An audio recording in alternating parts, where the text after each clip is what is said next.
bendecirles con un culto especial de reflexión de la Pascua.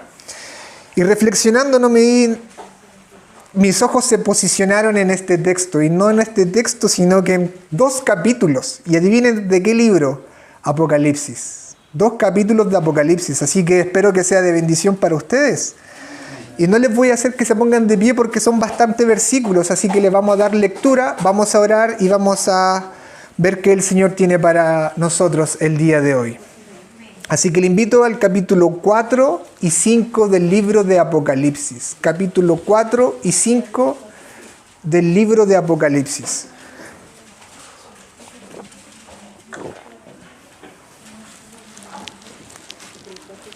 Espero que esto esté grabando. 4 y 5. ¿Lo tienen ya en su poder? Excelente. Demos lectura entonces. Después de esto miré, y vi una puerta abierta en el cielo, y la primera voz que yo había oído, como sonido de trompeta que hablaba conmigo, decía: sube acá, y te mostraré las cosas que deben suceder después de estas. Al instante estaba yo en el Espíritu, y vi un trono colocado en el cielo, y a uno sentado en el trono. Y el que estaba sentado era de aspecto semejante a una piedra de jaspe y sardio, y alrededor del trono había un arco iris, de aspecto semejante a la esmeralda. Y alrededor del trono había 24 tronos, y sentados en los tronos 24 ancianos vestidos de ropas blancas, con coronas de oro en la cabeza. Del trono salían relámpagos, voces y truenos. Y delante del trono había 7 lámparas de fuego ardiendo, que son los 7 espíritus de Dios. Delante del trono había como un mar transparente semejante al cristal, y en medio del trono y alrededor del trono 4 seres vivientes llenos de ojos por delante y por detrás. El primer ser viviente era semejante a un león, el segundo era semejante a un becerro, el tercer ser tenía el rostro como el de un hombre, y el cuarto ser era semejante a una águila volando.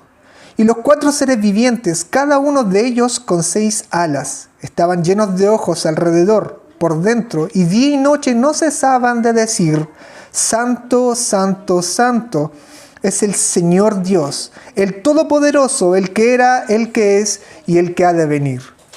Y cada vez que los seres vivientes dan gloria, honor y acción de gracias al que está sentado en el trono, al que vive por los siglos de los siglos, los 24 ancianos se postran delante de él, que está sentado en el trono, y adoran al que vive por los siglos de los siglos.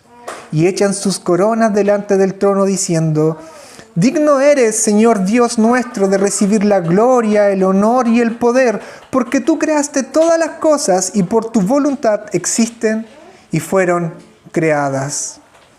Y vi en la mano derecha del que estaba sentado en el trono un libro escrito por dentro y por fuera, sellado con 7 sellos.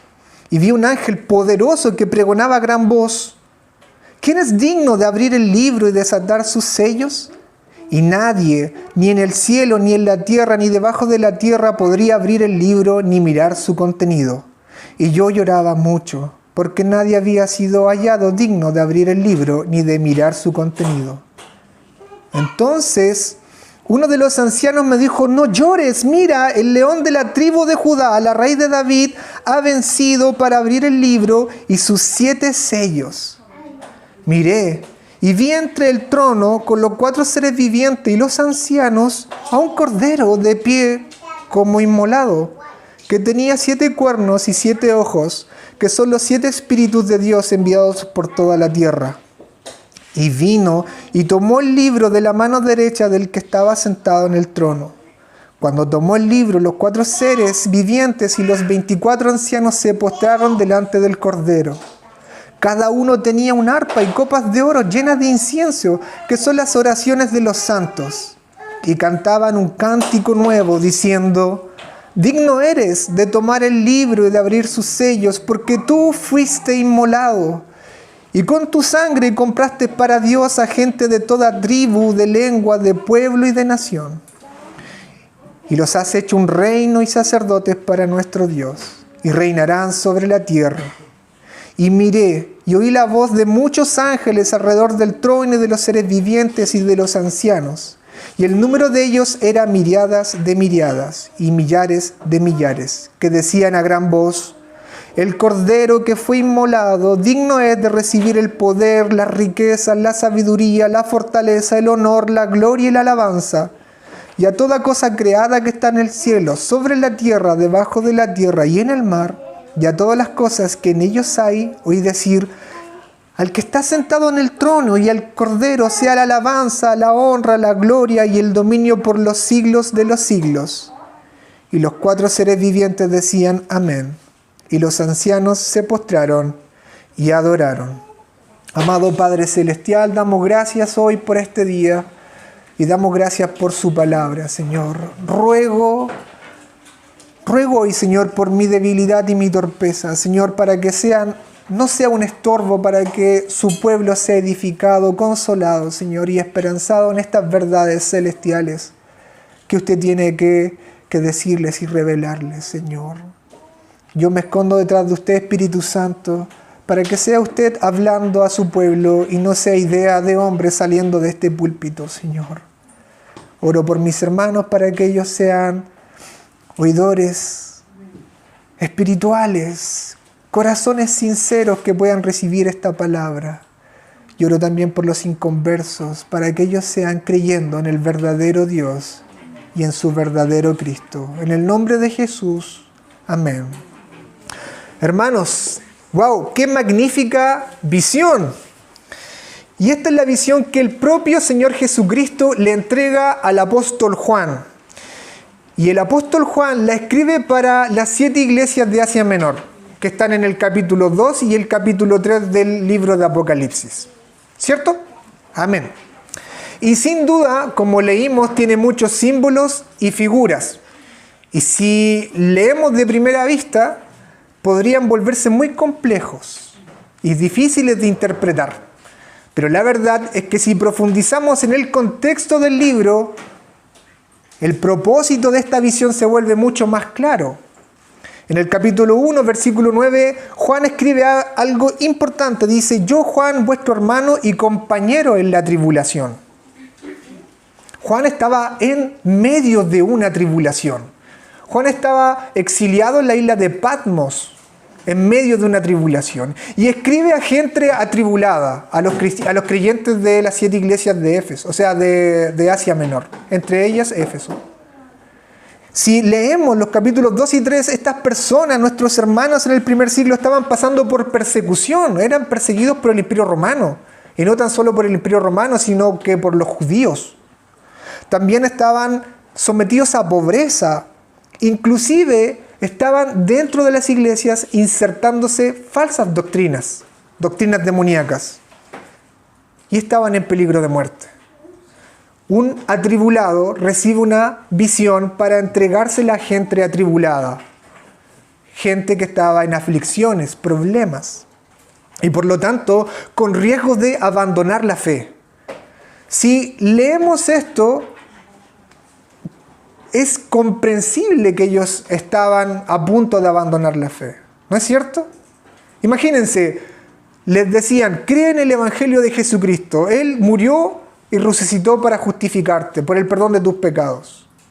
Él ahora ha resucitado, gobierna en el cielo. Toda potestad le fue entregada en el cielo y en la tierra. Pero tú ves que en el mundo parece gobernar otro. Que tú te vuelves cristiano y parece que las cosas te salen peor. Parece que los que odian a Dios progresan más que los que aman a Dios. Parece que este evangelio es un evangelio que no tiene fruto en esta vida. Y eso es el riesgo que tenían nuestros hermanos en el primer siglo: abandonar la fe. Y lo mismo es el riesgo que tenemos nosotros. Podremos pensar que todos estos problemas, que todas estas tribulaciones que nosotros pasamos el día de hoy, pareciera que el Señor no gobierna en esta vida ni en nosotros. ¿No es así? ¿O soy el único que ha pasado por eso? ¿Soy el único que ha pasado por eso?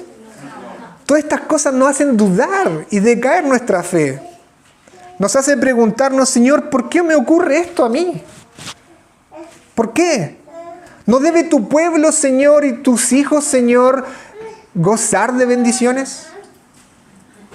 Oh Señor, ¿por qué esto me ocurre a mí si tú eres todopoderoso para eliminar esto? ¿O acaso no tienes el poder para hacerlo? Y si tienes el poder para hacerlo, Señor, ¿por qué permites que yo lo pase? ¿Por qué? Está bien, Señor, está bien que yo lo pase, pero duele tremendamente. Me hace doler, me aflige. ¿Por qué lo permites, Señor? Todas estas preguntas pasan por la mente de un cristiano en algún momento. Y son de las cosas que me gustaría que ustedes fuesen bendecidos hoy cuando reflexionamos en la Pascua.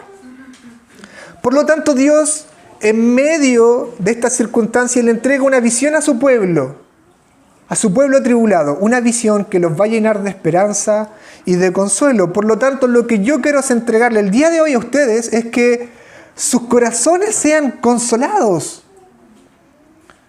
sean llenos de esperanza, porque el Señor es soberano en medio de tu dificultad, de tu tribulación.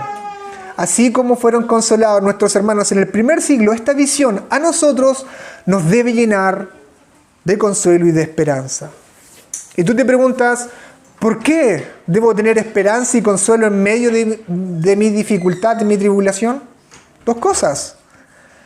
Porque Dios es soberano y porque Cristo ha vencido. Así que vamos a trabajar en esos dos encabezados. Dios es soberano y Cristo ha vencido. Cristo es un vencedor. Y el título de este sermón se llama Una visión de consuelo y esperanza. Una visión de consuelo y esperanza. ¿Están animados? Amén. ¿Están sus corazones receptivos, hermanos? Amén. Vamos con el primer encabezado. ¿Por qué debo tener esperanza en medio de la tribulación? Porque Dios es soberano. Porque Dios es un rey soberano. El pueblo de Israel estaba en medio de un pueblo pagano, Egipto, y ellos conocen al verdadero rey soberano. Es así la Pascua, ¿sí o no? El versículo 1 dice que Juan ve una puerta abierta en el cielo. Es convocado por el propio Jesucristo con esa voz de trompeta que le va a mostrar las cosas que deben suceder. En el versículo 2 dice, sube acá, y la expresión estaba en el Espíritu significa que Juan está viendo una visión espiritual. No es llevado al cielo con cuerpo, sino que está teniendo una visión espiritual. Pero más allá de eso, Juan ve algo central. Desde Génesis a Apocalipsis, algo central y algo que es central en esta visión que se repitió muchas veces en el texto. ¿Cuál es? Juan ve un trono. Juan ve un trono. ¿Quién se sienta en un trono? Un rey. Y me encanta lo que dice la versión Reina Valera. Dice, establecido en el cielo. Dios no es una energía, no es una idea, no es algo abstracto. Dios es un rey, se sienta en un trono. Él ha creado y ahora se sienta a gobernar su creación. Amén. Y es un rey cuya soberanía y cuyo gobierno no puede ser empujado, aniquilado. Es un rey establecido. Es el rey por sobre los otros reyes. Imagínense cuando nuestros hermanos del primer siglo vieron esto. Ellos tenían al César, pero hay uno sobre el César. Hay uno mucho más poderoso. El César morirá en algún momento. Nuestro Dios es un rey que no tiene principio de días, ni final. Él es eterno. Su gobierno es inamovible, su dominio no puede ser disputado, su dominio no puede ser resistido. Él es un rey con un trono establecido. ¿Amén? ¿Sí? ¿Le llena eso de esperanza? Juan dice también, ve a uno sentado en el trono. No significa que Juan no conociese a la persona que está sentado en el trono. Significa que Juan no se atreve a pronunciar el nombre de Dios como buen judío. Para él era imposible pronunciar el nombre de Dios. Está Dios sentado en ese trono. Pero si seguimos describiendo la visión en el versículo 3, me parece aún más maravillosa. Juan describe o no es capaz de describir ¿Quién está sentado? Porque Juan ve el resplandor de las piedras preciosas de jaspe. Juan ve la gloria de Dios ahí, como si fuese un resplandor de piedras que no podemos identificar en este momento, pero da lo mismo. Juan no puede ver a través de la gloria de Dios. Y si seguimos describiendo, Juan ve un arco iris sobre el trono. Inmediatamente eso nos recuerda ¿a qué? A Génesis 9, a la promesa que Dios le hizo a Noé, que no iba a castigar más a la humanidad con un diluvio. Y eso inmediatamente nos recuerda que Dios es un Dios fiel a sus promesas. Dios es un Dios rey, soberano, fiel a sus promesas, un rey lleno de gloria. Amén, esta visión es hermosa. Y algo mucho más interesante ocurre en el versículo 4. Dice que alrededor del trono de Dios hay 24 tronos con 24 ancianos. 12 de ellos corresponden a los creyentes del antiguo pacto y 12 de ellos a creyentes del nuevo pacto. Tenemos en presencia a la iglesia, representada en esos 12, en esos 24 ancianos. Una iglesia que está ahí, habitando en medio de la presencia de Dios. Ellos tienen ropas blancas porque han sido purificados por la sangre del Cordero. Ellos tienen coronas porque recibieron esta promesa de reinar juntamente con Cristo. Ahí está la iglesia. ¿Llena eso tu corazón de esperanza y de consuelo? Pero algo mucho más sorprendente ocurre en el versículo 5. Dice que del trono salían relámpagos, voces y truenos. ¿Qué te recuerda eso? El monte Sinaí, cuando Dios se manifiesta al pueblo de Israel y a Moisés. ¿Qué salía del monte? Humo, voces, relámpagos y truenos. Dios decretando, Dios ordenando, Dios y sus juicios. Ojo, no contra la iglesia, sino contra sus enemigos. Amén. Y delante del trono había 7 lámparas de fuego que son la presencia y la plenitud del Dios Espíritu Santo. Esto es extremadamente hermoso. Y algo interesante ocurre en el versículo 6. Del trono había como un mar transparente semejante al cristal. Juan no puede describir lo que había en ese mar. Él dice que era semejante al cristal que salía del trono, que estaba entre el trono. Es la santidad de Dios que inclusive los seres que ministran inmediatamente cerca del trono no pueden atravesar porque Dios es santo. De hecho, en el versículo 6 dice que en medio del trono y alrededor del trono hay 4 seres vivientes. Un león, becerro, un hombre y un águila, con forma de ellos. Estos son querubines que ministran en la presencia misma de Dios, que representan todo el orden creado. Y ellos dicen de día y de noche: Santo, Santo es el Señor Dios, el Todopoderoso, el que era, el que es y el que ha de venir.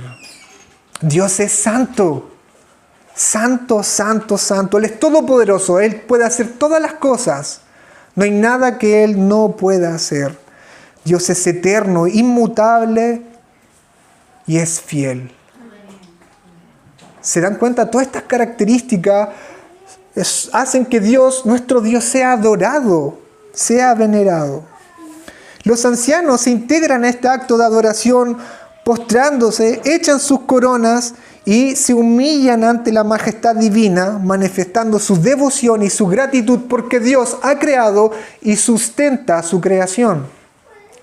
¿Qué significa eso? Dios sustenta su creación permanentemente. No hay una molécula de este planeta, de este mundo y del universo que no se mueva sin la autorización soberana de Dios. ¿Qué nos dice todo esto? ¿Cuál es el mensaje, Tomás? Me puedes preguntar tú. ¿Cuál es el mensaje, Tomás, para una iglesia perseguida y atribulada? ¿Cuál es el mensaje que esta visión tiene para mi vida, Tomás? Iglesia de Cristo, estás llamada a creer estas realidades espirituales por sobre tus aflicciones terrenales. Estás llamada a creer estas realidades espirituales por sobre las oscuras circunstancias que te pueden ahora estar rodeando.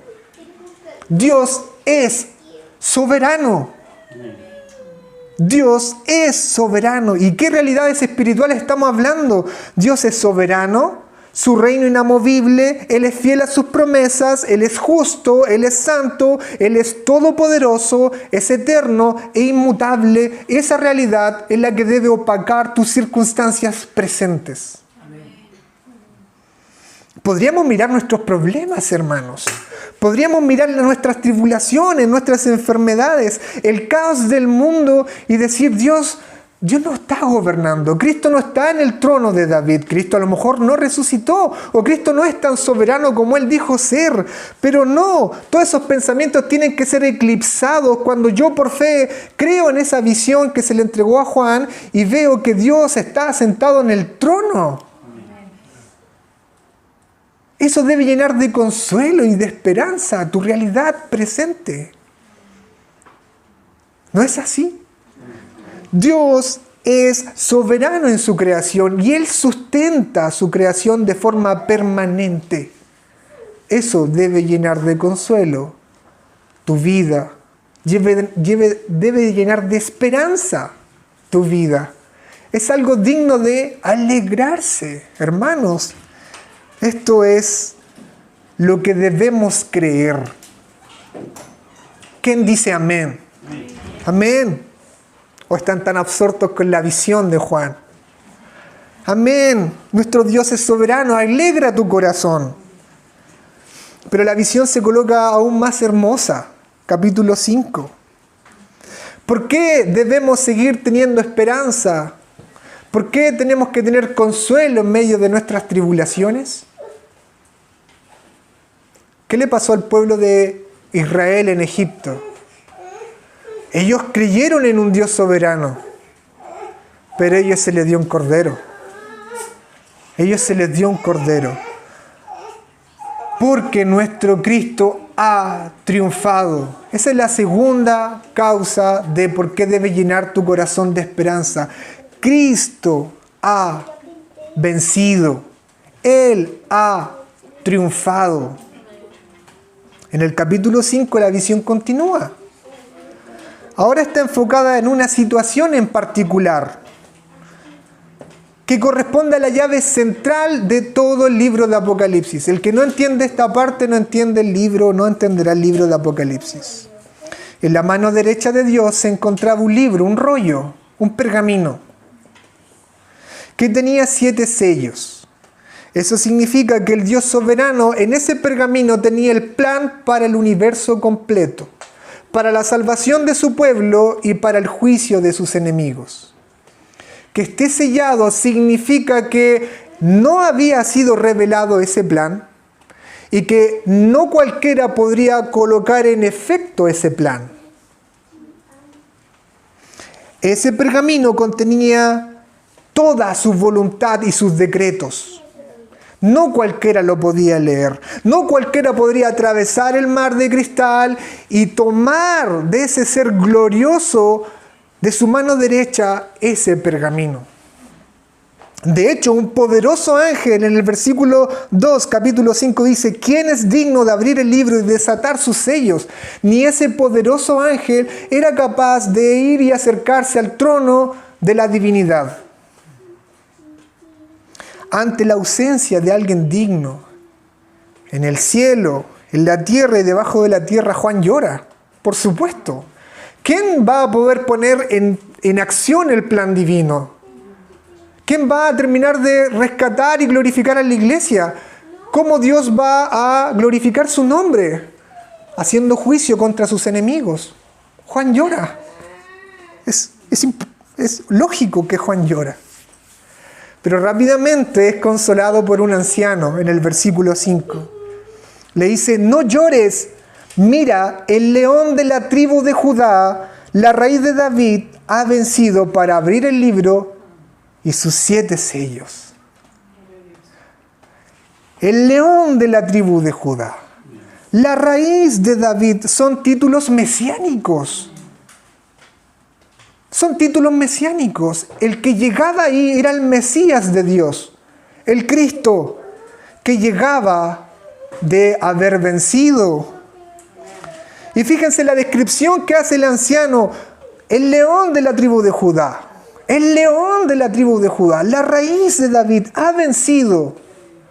Y cuando leemos esa parte, la descripción pareciese que nos está viendo un temible guerrero. ¿No es así? Un ser, un hombre cuyo poder y cuyo dominio en la batalla le dio la victoria ante los enemigos de Dios. El león de la tribu de Judá. ¿No es así? Él es el único digno de acercarse al trono, de cruzar el mar y de tomar ese pergamino y abrir los 7 sellos. El león de la tribu de Judá, ese poderoso guerrero. Pero cuando Juan volteó a ver, no había un poderoso guerrero.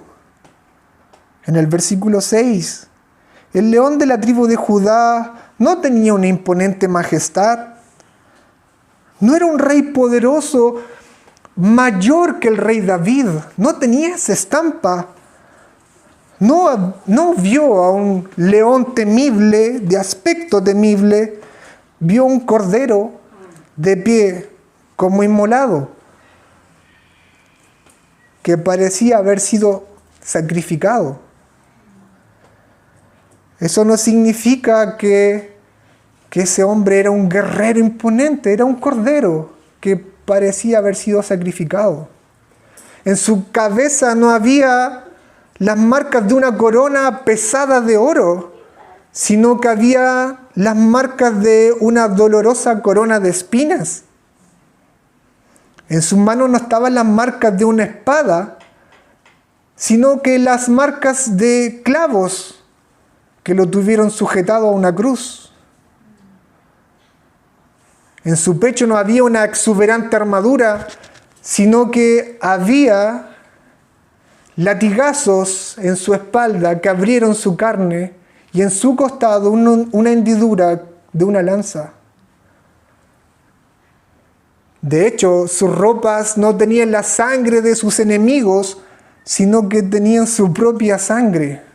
Sangre por la cual fuimos nosotros redimidos. Fuimos nosotros rescatados.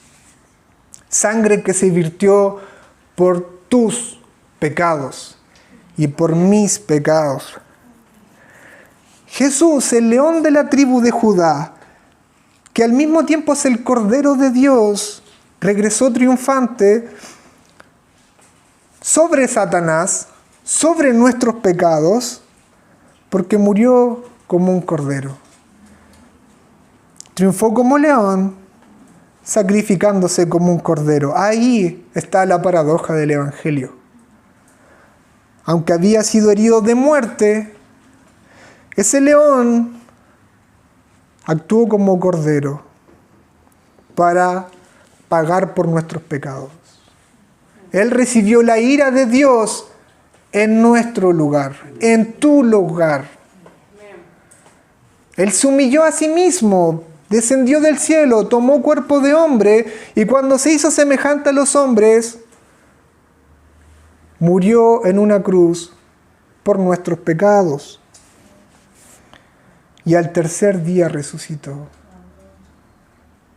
Al tercer día resucitó y ascendió al cielo y se presentó como victorioso frente al trono de Dios y como el único digno por ese sacrificio de abrir el libro y de romper sus sellos y poner en ejecución el plan de Dios. Sus 7 cuernos indican su completa autoridad. Sus 7 ojos indican que estaba lleno y completamente operando en el Espíritu Santo. Ese Espíritu Santo que ahora obra en su iglesia. Los 4 seres vivientes y los 24 ancianos se postran en adoración, lo adoran. Y sus oraciones son como el incienso quemado. El incienso que se hace cuando es estrujado una corteza o un árbol. Cada vez que un cristiano es afligido, Sus oraciones son como un olor fragante, como el incienso, que está en la presencia misma de Dios.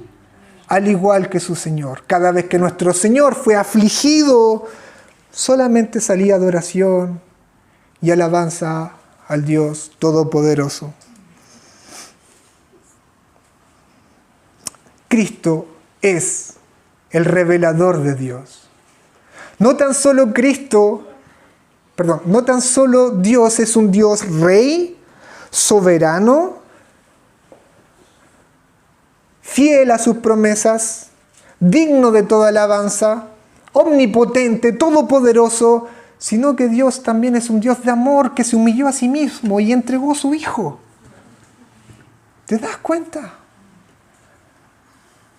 ¿Te das cuenta? Dios es un Dios de amor, todopoderoso, que entregó a su Hijo para que muriese en tu lugar.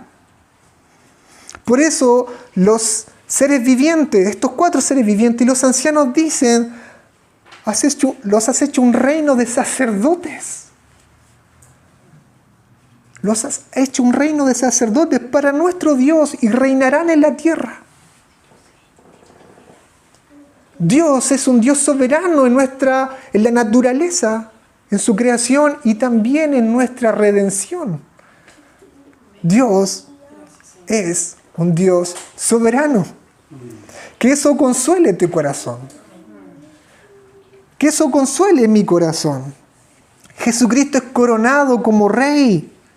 Él ha tomado todo el dominio por sus sufrimientos en la cruz, por su muerte sacrificial es digno, porque ha revelado todo lo que Dios es. Es el único digno. Toda la creación exalta a Dios. Por eso aparecen ángeles, millones de ángeles, adorando, porque Dios es un Dios redentor. Los ángeles no entendían eso. No lo entendían y cuando ven al Cristo crucificado, resucitado, como un cordero, alaban a Dios, porque conocen más allá de un Dios creador, omnipotente, todopoderoso, glorioso, sino que un Dios redentor. Que esta Pascua nos permita entender estas realidades espirituales, hermanos. Y tú me dices, bueno, ¿y esto cómo va a consolar a una iglesia que sufre? ¿Cómo me consuela a mí? Y yo les digo a ustedes, hermanos, tengan esperanza, sean consolados, porque Cristo ha vencido. Cristo ha vencido. Él resucitó al tercer día. No pudo la muerte dejarlo en el Seol. Él resucitó. Y después de entregarse a sí mismo como nuestro sustituto, ascendió al cielo y es coronado Rey. Estamos en presencia de la coronación de nuestro Dios, de nuestro Señor. Y por lo tanto, si Dios, nuestro Señor, es coronado, nuestro Jesucristo es coronado, significa que tu redención es segura. Significa que fuiste salvado completamente. Y ahora solo esperas su regreso. ¿Eso no te consuela en medio de tus tribulaciones? La crucifixión de Jesucristo no fue un fracaso, como dicen algunos y famosos. Cristo no estaba fracasando en esa cruz, Cristo estaba venciendo en esa cruz. Y porque Cristo estaba venciendo en esa cruz, tú eres un vencedor porque eres de su pueblo, porque Cristo estaba muriendo por ti. Hermano, hermana, esta realidad celestial debe eclipsar totalmente tu tribulación, tu aflicción presente. Has sido redimido porque Cristo ha sido coronado. Él ha triunfado. Él es vencedor. ¿Amén? Entonces, ¿qué dices, Tomás? ¿Tendremos que sufrir en este mundo? No lo digo yo, lo dice nuestro Señor Jesucristo. ¿Qué esperas en un mundo que crucificó a un Dios santo? ¿Qué esperas vivir acá? ¿Fama? ¿Glorias? ¿Tranquilidad? ¿Paz? ¿Qué esperas? Cristo dijo, en este mundo tendréis aflicción. Las aflicciones para nosotros son seguras. Pero dijo, confiad, yo he vencido al mundo. Eso ha dicho Jesucristo. Las aflicciones para nosotros no son el juicio de Dios, sino que son aflicciones que nos santifican, que nos perfeccionan. Así como Cristo fue perfeccionado en aflicciones, así nosotros tendremos que ser perfeccionados en aflicciones. Esas aflicciones que nos santificarán y sacarán lo mejor de nosotros. Además, estas aflicciones nos dicen que hay una esperanza futura, que este no es nuestro ambiente. Nuestro ambiente, nuestro reino está con Él. Y esperamos su regreso. Esas aflicciones nos recuerdan que debemos orar por su regreso, que es seguro. Amén. Para concluir entonces, hermanos, los cristianos de las 7 iglesias de Asia Menor no necesitaban un tratado teológico. Necesitaban una visión de las realidades celestiales, de las realidades espirituales, que están sobre de estas realidades mundanas y terrenales. Y por otro lado, la visión de Juan nos entrega esta paradoja del Cordero y el León. Cómo el reino de los cielos es totalmente contrario a los principios de este mundo. Cristo venció muriendo. Cristo venció muriendo. Cristo fue glorificado porque fue el que más se humilló. Y estábamos orando eso en la oración. Y eso nos indica, hermanos míos, que el camino de Cristo, el camino del Cordero y del León, de la humillación a la glorificación, es nuestro propio camino. Es nuestro propio camino. Pasaremos de esta humillación a una glorificación de nuestro Señor. Esperemos con consuelo. Esperemos esperanzados el retorno de nuestro Rey, porque Él ahora gobierna. Todo el dominio se le entregó al Mesías, que dice el versículo 13 y 14 del capítulo 5 de Apocalipsis. Todo el dominio fue entregado al Mesías. Todo el dominio. Cristo reina ahora y está sentado en el trono de David. Y ha enviado su Espíritu Santo a la iglesia para que esa iglesia proclame el Evangelio. No hemos sido sacados del mundo. Estamos en el mundo proclamando un Rey que ha vencido. Que esta Pascua de resurrección te enseñe esas realidades a ti. Proclamas a un Rey victorioso. Amén. Sea tu corazón consolado, sea tu corazón lleno de esperanza. Oremos, hermanos míos. Amado Padre Celestial, doy gracias por su palabra predicada, Señor. Doy gracias porque estas realidades celestiales, Señor, nos consuelan, nos dan esperanza, eclipsan todo lo malo. Padre, oro por su iglesia y por cada uno de mis hermanos. Aunque no conozco, Señor, sus corazones, conozco, Señor, que como yo pueden estar pasando tribulaciones, problemas y enfermedades. Que esta visión, Señor, sea con ellos, entregándole consuelo, esperanza. Sea reafirmando su fe, que no hemos creído en un Dios derrotado, sino en un Dios todopoderoso que ahora gobierna. Que sus corazones sean fortalecidos en fe en Cristo, en nuestro Señor victorioso, que un día murió por nosotros, pero por nosotros también resucitó, y que ahora gobierna sobre el trono de David todas las cosas. Esperamos el retorno de nuestro Rey, de nuestro Salvador, de nuestro Señor Jesucristo, en esperanza y en fe. En el nombre de Jesús doy gracias. Amén.